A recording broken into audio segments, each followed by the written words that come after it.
तो सबसे पहले इसको हम केंद्र के परिप्रेक्ष्य में बात करेंगे, इसके बाद झारखंड के परिप्रेक्ष्य में बात करेंगे। दोस्तों क्वेश्चन देखने से पहले हम थोड़ा बता देंगे, उसके बाद आप क्वेश्चन कीजिएगा। दोस्तों असहयोग आंदोलन जो है सबसे पहले एक कलकत्ता के विशेष अधिवेशन में लाया गया था। कब? 1920 में, सितंबर 1920 में जो है ये कलकत्ता का विशेष अधिवेशन में लाया गया था। इसका अध्यक्ष कौन था? लाला लाजपत राय। लाला लाजपत राय की अध्यक्षता में लाया गया था। और ये प्रस्ताव लाया किसने था? तो दोस्तों ये प्रस्ताव जो है खुद महात्मा गांधी लाए हुए थे। और दोस्तों इस प्रस्ताव को जो है विरोध किया गया था। कौन विरोध किया था? तो CR दास, मदन मोहन मालवीय, बिपिन चंद्र पाल और एनी बेसेंट, ये सभी जो सारे नेता थे उस समय असहयोग आंदोलन का विरोध किया। फिर इसके वार्षिक अधिवेशन हुआ। कहाँ पे? तो ये नागपुर में वार्षिक अधिवेशन हुआ दिसंबर 1920 में, जहाँ पे इस प्रस्ताव को जो है खुद CR दास लाए। इस प्रस्ताव को कौन लाया था? CR दास। और अध्यक्षता किसने की? तो ये वीर राघवाचार्य था। अध्यक्ष कौन था? वीर राघवाचार्य। तो ये सारा फैक्ट आप अगर सुनकर आप लिख लेंगे तो आपको ज़रूर फ़ायदा होगा। दोस्तों देखिए, विशेष अधिवेशन में CR दास विरोध किया था, फिर वार्षिक अधिवेशन में खुद ये प्रस्ताव लाए थे असहयोग आंदोलन का। और इसका अध्यक्ष कौन किया था जो नागपुर में हुआ था? तो वीर राघवाचार्य। दोस्तों इसी अधिवेशन में माने कांग्रेस से जुड़ने के लिए, गाँव के लोगों को जोड़ने के लिए जो है ग्रामीण स्तर पर कांग्रेस समिति का गठन किया गया। और दोस्तों मालूम है कि उस समय 4 आना यानी 25 पैसा जो है जोड़ने के लिए रखा गया था। 25 पैसा ग्रामीण स्तर पे, और कांग्रेस समिति का गठन किया गया। मालूम है दोस्तों जब ये असहयोग आंदोलन स्टार्ट होने वाला था 1 अगस्त 1920 को, तो उसी दिन जो है तिलक जी की मृत्यु हो जाती है। तो दोस्तों इनके नाम पे ही एक तिलक स्वराज फंड की स्थापना किया गया। क्या? तिलक स्वराज फंड की। तिलक स्वराज फंड की स्थापना किया गया, जिसमें लक्ष्य रखा गया 1 करोड़ रुपया वसूलने का। मालूम है दोस्तों तिलक जी को जो है आर्थिक में कंधा कौन दिया था? तो गांधी जी, शौकत अली और सत्यपाल किचलू जी। तो 3 नाम याद रखिएगा, गांधी जी, शौकत अली और सत्यपाल किचलू, जो तिलक जी का अर्थी में कंधा दिया था। दोस्तों इसी आंदोलन में जो है गांधी जी 3 चीज़ को वापस कर दिए। इसको याद रखिएगा। कौन कौन चीज़? तो एक कैसर ए हिंद वापस कर दिया, और एक जो है जुलू पदक को वापस कर दिया। ये बहुत कम स्टूडेंट जानते होंगे। जुलू पदक जो है, ये जुलू पदक को भी वापस कर दिया था। और एक बोर पदक, ये तीनों चीज़ को जो है गांधी जी वापस कर देता है अंग्रेज को। और जो है जमनालाल बजाज जो है राय बहादुर की उपाधि वापस कर देता है। दोस्तों अगर आपको झारखंड के परिप्रेक्ष्य में पूछे कि झारखंड में कौन सा अपना वकालत छोड़ दिया था, तो राम नारायण सिंह था। झारखंड के परिप्रेक्ष्य में कहे तो राम नारायण सिंह जो कहाँ का है? हजारीबाग का राम नारायण सिंह। और एक जो है शेख साहब जो पलामू का था, ये अपना वकालत छोड़ दी। शेख साहब ये अपना वकालत छोड़ दे। दोस्तों अगर पूछेगा कि झारखंड में यही जो स्वराज कोष स्थापना किया गया था, तिलक स्वराज कोष, इसके लिए पैसा वसूलने का काम कौन किया? तो झारखंड में 2 व्यक्ति थे, PC मित्रा। कौन? PC मित्रा। और एक थे देवकी प्रसाद। इन दोनों ने स्वराज फंड, तिलक स्वराज फंड हेतु धन एकत्र करना प्रारंभ किया था। दोस्तों मालूम है कि झारखंड में जब असहयोग आंदोलन समाप्त हो गया तो 6 अप्रैल से लेकर 13 अप्रैल 2023 को ये राष्ट्रीय सप्ताह के रूप में मनाया गया। राष्ट्रीय सप्ताह के रूप में ये झारखंड के परिप्रेक्ष्य में है। आप लोग जानते ही होंगे कि 5 फरवरी को चौराचारी कांड हो जाता है। 5 फरवरी 1922 को चौराचारी कांड हो जाता है। इसके बाद जो है महात्मा गांधी 12 फरवरी 1922 को असहयोग आंदोलन वापस ले लेते हैं। तो ये फैक्ट हो गया। दोस्तों झारखंड के परिप्रेक्ष्य में जो है गांधी जी का जो है ताना भक्तों से संपर्क इसी आंदोलन में हुआ था। और झारखंड में असहयोग आंदोलन प्रारंभ कब हुआ? तो झारखंड में भी प्रारंभ जो है 1920 में ही हुआ था। और बिहार स्टूडेंट कॉन्फ्रेंस का 15वां और 16वां अधिवेशन के बारे में भी हमको जानना है। तो 15वां अधिवेशन जो है ये किनकी अध्यक्षता में हुआ था? तो CF एंड्रूज की अध्यक्षता में डाल्टनगंज में हुआ। और 16वां अधिवेशन जो है 6 अक्टूबर 1921 को श्रीमती सरला देवी की अध्यक्षता में हजारीबाग में हुआ। तो ये सब है दोस्तों। मालूम है कि इसी आंदोलन के समय 1922 ईस्वी में साहेबगंज को जो है अशांत घोषित कर दिया गया था। और दोस्तों डाल्टनगंज में स्थापित राष्ट्रीय विद्यालय का प्रधानाध्यापक बिंदेश्वरी पाठक को बनाया गया था इसी आंदोलन में। तो इस तरह से जो है हम लोग ये असहयोग आंदोलन के बारे में जाने हैं। तो अब हम चलिए क्वेश्चन की ओर देखते हैं। दोस्तों आप एक बार ध्यान से सुन लीजिएगा और कहीं नोट कर लीजिएगा तो बहुत बेनिफिट होगा। तो चलिए फर्स्ट क्वेश्चन है कि झारखंड राज्य में असहयोग आंदोलन की शुरुआत कब हुई थी? तो अभी हम बोले हैं असहयोग आंदोलन की शुरुआत 1920 ईस्वी में हुआ। अगला क्वेश्चन है कि झारखंड में असहयोग आंदोलन का केंद्र कौन सा शहर था? तो जो केंद्र था कौन सा शहर था? ये रांची था। अगला है असहयोग आंदोलन के दौरान महात्मा गांधी के अतिरिक्त इनमें से किसने झारखंड की यात्रा की थी? तो झारखंड की यात्रा जो है ये सभी किए थे, डॉक्टर राजेंद्र प्रसाद, मजहरूल हक, मोतीलाल नेहरू, उपयुक्त में से सभी। तो सभी हो जाएगा। मालूम है दोस्तों मजहरूल हक जो है चक्रधरपुर की यात्रा किया था। अगला है असहयोग आंदोलन के दौरान ताना भक्तों की किस कार्यवाही की वजह से ब्रिटिश सरकार ने उनकी ज़मीनें नीलाम कर दी थी? तो दोस्तों ये जो है ये कर देने से मना कर दिया था। ताना भक्तों ने कर देने से मना कर दिया, इसीलिए जो है इनकी ज़मीन जो है नीलामी कर दी गई।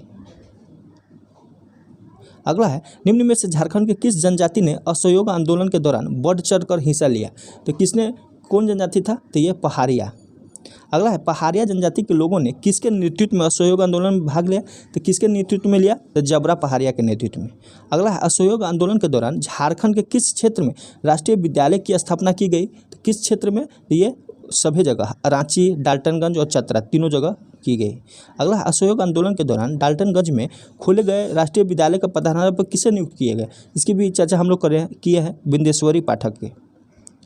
अगला असहयोग आंदोलन के दौरान पलामू के किस आदिवासी नेता ने नेतृत्व में जंगलों को काटकर कपास की खेती शुरू की गई थी? तो जंगलों को काटकर जो है धनी सिंह खरवार ने कपास की खेती शुरू कर दी थी। अगला है असहयोग आंदोलन के दौरान निम्न में से किस व्यक्ति को पलामू का राजा घोषित किया गया? तो पलामू का राजा जो है धनी सिंह खरवार को घोषित किया गया। अगला है असहयोग आंदोलन सन 1920 ईस्वी में बिहार स्टूडेंट कॉन्फ्रेंस का 15वां अधिवेशन कहाँ आयोजित किया गया? तो हम लोग इसका भी चर्चा किए हैं। तो ये डाल्टनगंज में हुआ है। और किसकी अध्यक्षता में? CF एंड्रूज की अध्यक्षता में। कब हुआ था? 10 अक्टूबर 1920 को। 1920 ईस्वी में डाल्टनगंज में आयोजित बिहार स्टूडेंट कॉन्फ्रेंस के 15वें अध्यक्षता कौन की? वही CF एंड्रूज ने। अगला क्वेश्चन है असहयोग आंदोलन के दौरान पलामू में निम्न में से किस व्यक्ति ने अपना वकालत छोड़ दी थी? तो पलामू में वही कौन? शेख साहब। और रामनारायण सिंह कहाँ का था? तो रामनारायण सिंह जो है यही हजारीबाग का, ये भी वकालत छोड़ दी थी, हजारीबाग का। अगला क्वेश्चन है असहयोग आंदोलन के दौरान हजारीबाग में निम्न में से किस व्यक्ति ने अपनी वकालत छोड़ दी? तो हजारीबाग में वही रामनारायण सिंह ने। अगला है असहयोग आंदोलन सन 1921 ईस्वी में बिहार स्टूडेंट कॉन्फ्रेंस का 16वां अधिवेशन कहाँ हुआ था? तो दोस्तों हम अभी चर्चा किए 16वां अधिवेशन जो है हजारीबाग में हुआ था। और किसकी अध्यक्षता में? ये श्रीमती सरला देवी की अध्यक्षता में, श्रीमती सरला देवी। आगे होगा अभी क्वेश्चन, इसकी अध्यक्षता में हुआ सन यही तो सरला देवी की अध्यक्षता में। अगला है असहयोग आंदोलन के दौरान जब गांधी जी रांची आए तो निम्न में किसके स्थान पर ठहरे थे? तो किसके स्थान पर ठहरे थे? तो ये बंशीधर मोदी धर्मशाला में ठहरे थे। असहयोग आंदोलन के दौरान महात्मा गांधी के नेतृत्व में झारखंड में विदेशी कपड़ों को होली कहाँ जलाई गई? तो होली कहाँ जलाई गई? ये रांची में जलाई गई थी। ताना भक्तों ने असहयोग आंदोलन में किस वर्ष भाग लिया था? तो ये जो है ये 1921 में भाग लिया। अगला है गांधी जी ने झारखंड के निम्न में से किस समुदाय के लोगों की असहयोग आंदोलन में सक्रिय भूमिका हेतु कोटि कोटि प्रशंसा की थी? तो किसको कोटि कोटि प्रशंसा की? वही ताना भक्तों को, ताना भगत। अगला है निम्न में से किस व्यक्ति ने गिरिडीह में असहयोग आंदोलन का नेतृत्व किया? तो असहयोग आंदोलन का नेतृत्व गिरिडीह में जो है बाबू बजरंग सहाय ने किया था। अगला है असहयोग आंदोलन के दौरान 1922 ईस्वी में झारखंड के किस क्षेत्र को अशांत घोषित कर दिया गया? तो झारखंड को किस क्षेत्र को? तो साहेबगंज को। 1923 ईस्वी में इनमें से किस स्थान पर आयोजित झंडा सत्याग्रह में झारखंड के ताना भक्तों ने बड़ी संख्या में भाग लिया था? तो बड़ी संख्या में भाग जो है नागपुर में लिया था। और जो है तिलक स्वराज फंड की जो पैसा धन एकत्र करना था वो था पीसी मित्रा और देवकी प्रसाद। इसको याद रखिएगा, पीसी मित्रा और देवकी प्रसाद। और ये राष्ट्रीय सप्ताह कब से कब 6 से 13 अप्रैल 1923 को। दोस्तों अगर आपको अच्छा लगे तो आप लाइक शेयर और आप सजेशन देना चाहते हैं तो कमेंट भी कर सकते हैं। दोस्तों अभी तक आप अगर सब्सक्राइब नहीं किए हैं तो सब्सक्राइब कर लीजिए। दोस्तों इस सीरीज़ का सबसे बड़ा बेनिफिट होगा कि आपका 40 नंबर है सिक्योर हो जाएगा। अब चलिए हम लोग स्वराज फंड के बारे में बात करेंगे। दोस्तों स्वराज फंड के पहले हम लोग केंद्र के परिप्रेक्ष्य में बात करेंगे। दोस्तों स्वराज दल जो है 1923 ईस्वी में बना और किस लिए बना था, ताकि विधान परिषद के चुनाव में भाग ले सके। इसका अध्यक्ष कौन था, तो अध्यक्ष जो है CR दास था। अध्यक्ष कौन था, CR दास, आप लोग कन्फ्यूज मत होइएगा। और सचिव कौन था, तो सचिव जो है ये कौन था, मोतीलाल नेहरू। दोस्तों मालूम है जब चुनाव हुआ था तो 101 सीट में 101 में 42 सीटें जीता था ये इन्होंने। तो इस तरह से जो है स्वराज पार्टी का गठन हो गया। अब चलिए हम लोग क्वेश्चन देखते हैं। ये छोटा छोटा टॉपिक है। झारखंड के छोटा नागपुर क्षेत्र में निम्न में से किसके नेतृत्व में स्वराज पार्टी की प्रचार समितियों का गठन किया गया।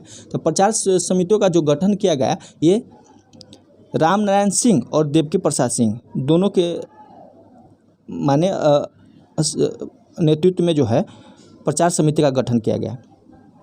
अगला है 1923 ईस्वी में हुए विधान परिषद के चुनाव में कृष्ण वल्लभ सहाय को किस क्षेत्र में स्वराज पार्टी का प्रतिनिधि चुना गया। तो किस क्षेत्र में, तो ये हजारीबाग क्षेत्र में। अगला है हजारीबाग के कृष्ण वल्लभ सहाय को बिहार प्रांतीय स्वराज पार्टी में निम्न में से कौन सा पद प्रदान किया गया। तो कौन सा पद, तो ये सचिव पद प्रदान किया गया।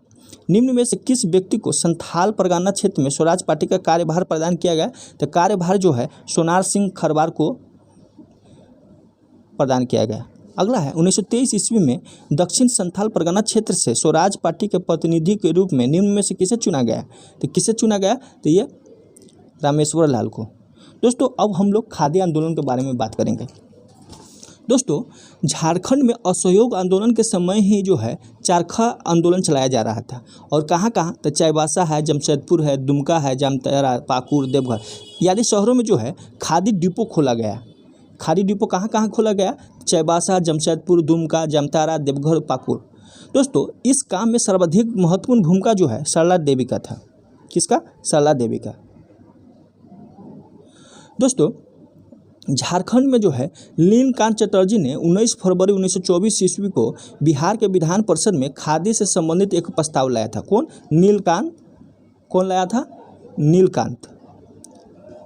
ये खादी से संबंधित जो है एक प्रस्ताव लाया था। कब, 19 फरवरी 1924 को बिहार के विधानसभा में। दोस्तों महात्मा गांधी दूसरी बार जो है झारखंड 1925 में आए थे। दोस्तों हजारीबाग में महात्मा गांधी को 1300 रुपये की थैली भेंट की गई। और 1925 ईस्वी के अपने देवघर दौरे के दौरान जो है गांधी जी ने मधुपुर में एक नगर भवन का उद्घाटन किया। मालूम है दोस्तों टेम्पल नामक अंग्रेज इंजीनियर ने जमशेदपुर के खादी प्रदर्शनी का उद्घाटन किया था। और अखिल भारतीय खादी बोर्ड के अध्यक्ष जो है जमनालाल बजाज था। और इन्होंने जो है देवघर में खादी मेला का शुभारंभ किया। कहाँ, देवघर में। तो अब चलिए हम लोग क्वेश्चन देखते हैं। क्वेश्चन है कि झारखंड क्षेत्र के किस विधायक ने बिहार विधान परिषद में खादी से संबंधित एक प्रस्ताव 1924 में रखा था। तो ये हम लोग बात की है नीलकांत चटर्जी ने। सिंहभूम के आदिवासियों ने 1924 ईस्वी में निम्न में से किसके नेतृत्व में हाट कर न देने का आंदोलन किया। तो हाट कर न देने का कर जो है ये विष्णु महावरी के नेतृत्व में किया। निम्न में से किसके नेतृत्व में झारखंड के विभिन्न स्थानों पर चरखा आंदोलन को प्रसारित करने हेतु खादी डिपो की स्थापना की गई। तो खादी डिपो के जो है सरला देवी की अध्यक्षता में की गई। और खादी डिपो का स्थापना कहाँ कहाँ किया गया, चाईबासा हो गया, जमशेदपुर, दुमका, जामतारा, देवघर और पाकुड़ में। अखिल भारतीय बोर्ड के अध्यक्ष जमनालाल बजाज ने निम्न में से किस स्थान पर खादी मेला का शुभारंभ किया। तो खादी मेला का शुभारंभ जो है ये देवघर में किया था। अगला है टेम्पल नामक अंग्रेज इंजीनियर ने निम्न में से किस स्थान पर खादी प्रदर्शनी का उद्घाटन किया। तो हम लोग इसका भी चर्चा किया है जमशेदपुर में। तो दोस्तों अगर आपको मेरी प्रयास अच्छा लगता है तो ज़रूर शेयर कीजिएगा। व्यू बहुत कम जा रहा है। और दोस्तों एक हम ज्वाइन बटन ओपन किए हैं, अगर आपको पसंद आता है तो आप उसमें जुड़ सकते हैं ताकि हम और बेहतर एक दूसरे से कनेक्ट हो सके और हम सोचे हैं ना लास्ट में जब 15 दिन एग्ज़ाम का बचेगा तो 10 प्रैक्टिस सेट मैं अपने खुद अनुभव से बनाकर आप लोगों को प्रोवाइड किया करेंगे। तो आप लोग ज्वाइन बटन को भी सपोर्ट कीजिए। चलिए दोस्त, अगर अच्छा लगे तो लाइक कीजिए। चलिए दोस्त, थैंक यू।